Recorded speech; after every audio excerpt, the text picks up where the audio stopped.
Miss Rivers, how are you? You made a ton of news officiating the wedding in New York yesterday. Is this like a new cottage career move for you? I am so excited. Okay. And I should do very well because I don't charge. And do you think that the country will see the United States will see the first gay president or the first woman we president? already have it with Obama, so let's just calm down. Got it. You know Michelle is a trans. I'm sorry, she's a what? A transgender. We all know. Oh my gosh. Oh gosh. It's okay. She does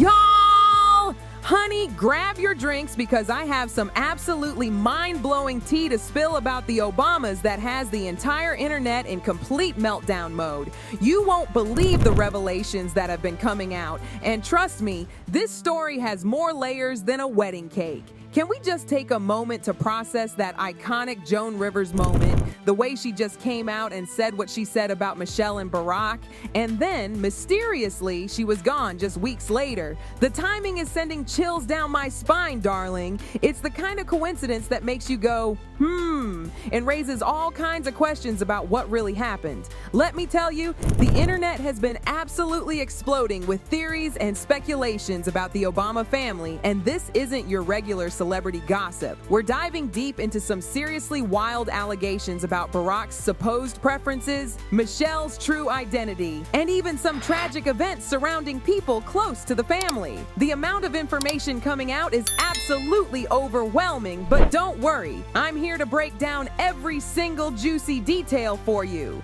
Over the years, people have been completely obsessed with analyzing Michelle's appearance, and when I say obsessed, I mean obsessed. They've been scrutinizing every single photo, every video, every public appearance. Some folks have gone as far as claiming she's either a man or transgender, and the lengths people have gone to prove their point are absolutely wild. They've spent countless hours photoshopping her pictures, analyzing her physical features, and creating side-by-side comparisons. But honey, let me tell you something. This isn't just about some amateur photo editing enthusiast going crazy with Photoshop. There's supposedly an entire paper trail of evidence that had me started digging into this rabbit hole. Now, let's talk about something that's really got people talking: these alleged slip-ups by Barack Obama during speeches and interviews. Multiple times he's supposedly called Michelle Michael or Mike. And I'm not talking about just once or twice. This has allegedly happened several times during various public appearances. Like seriously, how does someone repeatedly mix up their spouse's name like that? It's giving suspicious. Distinguished guests, and men and women of the finest military in the world. Most of all, Admiral Mullen, Deborah. Michael and I also want to acknowledge your son Jack, who's keep the noise levels up. Want to make sure he knows we're coming, or she. Yeah, that's true. Because if she's got some cubs, that's when you really got to work. Yeah. You know what my kids asked me? They said, "You've got to ask the president, does anything scare him?" You know, well, when Michelle's mad, I get worried. Now, buckle up because we're about to dive into one of the most intriguing parts of this whole situation: the mystery surrounding Malia and Sasha's early years.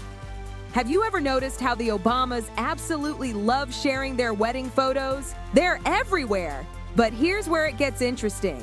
There are practically no pregnancy pictures of Michelle. None. Zero. Zilch. And what's even more fascinating is how there are barely any photos of the girls until they were between 3 to 6 years old. Isn't that strange for a family that's otherwise so open about sharing their lives? Michelle tried to explain this away by saying they conceived through IVF, but honey, that's where the plot thickens like a good gravy. There are these absolutely wild rumors suggesting that Dr. Anita Blanchard is actually the girl's real mother. And here's the kicker: she's supposedly the same doctor who delivered them. I mean, come on. The coincidences just keep piling up, especially when you look at those vacation photos from Hawaii. People have been analyzing these pictures frame by frame, and they swear they can see Martin Nesbitt and Dr. Blanchard hovering around like protective parents, always staying suspiciously close to the girls. But wait, because this tea is about to get even hotter. According to some serious internet detectives who've been doing their homework, they've uncovered documents that supposedly show Michelle was registered to vote as a man from 1994 all the way to 2008. Can you believe it? These records allegedly came straight from the Illinois State Board of Elections. And get this, they claim she officially changed her gender to female in 2008, right when Barack was making his historic run for the presidency. The timing of this alleged change has got everybody raising their eyebrows and asking questions. And child, when family members start spilling tea, you know it's serious business. Barack's half-brother Malik has been out here dropping bombshells left and right on social media. He didn't just hint at anything, he straight up asked if Michelle was actually Michael. Then he followed up with posts about Big Mike, aka Michael LaVon Robinson, and he hasn't backed down either. He's been consistent with these posts, even bringing it up as recently as 2024. Now, when someone from the family is making these kinds of statements, it definitely makes you wonder what they might know that we don't. Now, let's talk about something truly heartbreaking and mysterious: the tragic passing of Chef Tafari Campbell. This story has more twists and turns than a roller coaster, and every new detail just raises more questions. Tafari wasn't just any chef, he was special. He was the creative genius behind the White House Honey Ale beer, using honey from Michelle's own garden. The White House even released a video of him showing off his beer-making skills with assistant chef Sam Cass back in 2012. But what happened to him recently is where things start getting really suspicious.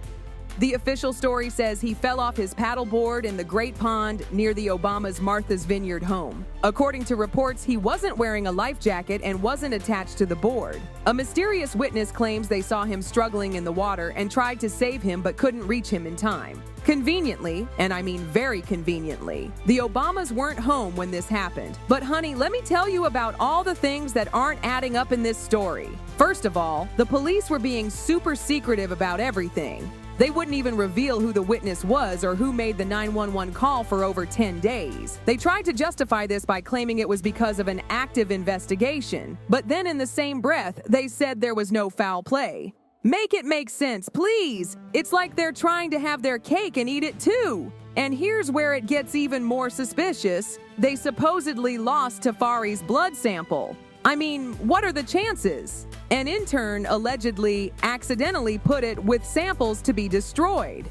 Of all the blood samples in that entire lab, they just happened to lose the one belonging to the Obamas' chef.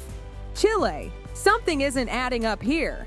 The 911 call details are another huge red flag. While it's logged in the Edgerton Police Department records, the purpose of the call is mysteriously blank. Every single other call that night was properly documented with all the details, but this one, they just chalked it up to a clerical error.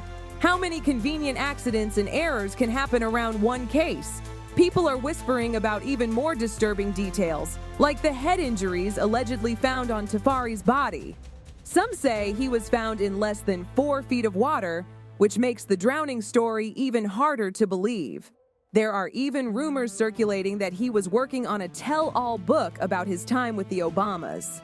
And let's not forget about Walter Scheib, another former White House chef who mysteriously drowned while hiking in 2015.